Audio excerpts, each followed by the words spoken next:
Hi, I'm Crystal. I've been working on an all-Tim-Holtz journal, and it was time for a cover. I've finished some pages, and I need some place to keep them. And I started out by building an accordion binding, and I hated it. So I cut that off, and I'm going to go with binder clips. These pages are very 3D. They've got a lot of depth to them. So I thought binder clips would be a good approach to make sure the pages had plenty of room. So I'm just using a cast-off box from the recycle bin, and I'm using some 12 by 12 paper because my cover is over 6.5 by 9. The pages are 6.5 by 9, so the cover's a little bit larger. So I don't want to use glue. Glue will warp this lightweight cardboard, so I'm using double-sided tape. It is important to score the edges of that heavy paper before you try to stick it down so that you'll get a nice straight fold. I mean, if that's the look you're going for. So once I've got the cardboard adhered and I've got the corners neatened up, I'm just sticking everything down and using this double-sided tape every place to make sure the paper adheres to the cardboard. Now the 12 by 12 paper is discontinued. It hasn't been made in the Tim-Holtz line since 2021. So I've linked the remaining 12 by 12 paper that's available.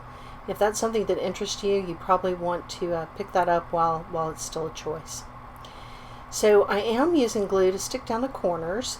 The liquid in the glue needs someplace to go, and in this case I'm hoping it goes into the layer of paper beneath, but it's a very small amount of glue and the corners do turn out fine. So obviously you're going to make two of these, one for the front and one for the back. Now I'm going to make a template for the punched holes. That's going to make sure that help me make sure as I go along that each page has got the holes in the exact same place.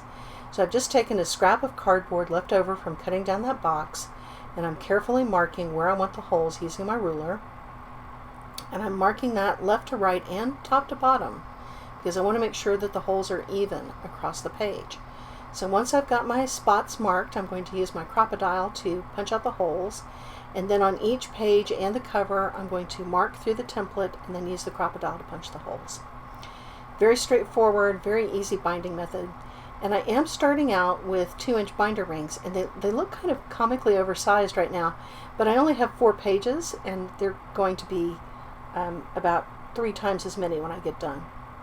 Now I need something to cover the inside of the front and back covers, and so I've got a paper bag and some book pages from my sad, unredeemable book, a little piece of a Kleenex box, and I'm going to use some collage paper.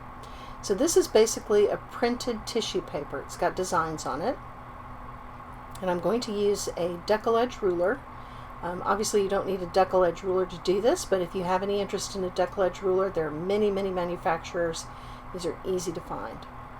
I'm going to attach the collage paper using matte gel. This is basically just a glue, but it comes in a pot so it's easier to apply with a brush. If you don't have matte gel, you can just squeeze glue out of a bottle and then use a used up gift card or promotional card to spread it out. But it is handy sometimes to brush it on. You need to wash your brush. Now I'm just removing the excess from the piece of Kleenex box, and I'm applying the collage paper over the book page. That's the beauty of the collage paper, is it's transparent, so that book page will actually show through the tissue paper, which I think is an interesting look. So once I've done that, I'm going to set those aside to dry completely before I move on to attaching them to the inside, front, and back cover.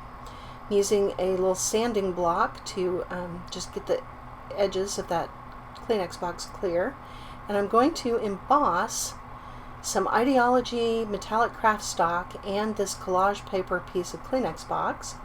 You can see my white piece of paper there where I tested which way the design went. You want the words facing you. So after I've embossed that, I'm going to take my sanding block, which is from TLC, Top Line Creations. That's a scrapbook company that went out of business in 2008. But I still have my sanding blocks. So I'm just lightly sanding the top of that embossed design to show some of the core of that paper through the covering. Then I'm going to take a distressed crayon, a metallic antique bronze, and I'm going to lightly rub that across the top of the embossed design on the collage paper half, and I'm just spreading that out with my finger a little bit as I go along. Once you've embossed something, you don't want to apply a lot of liquid. So this is where the finished book ends up. So you can see my message is to start somewhere, although this page combination is too busy. I need to put something between those two things.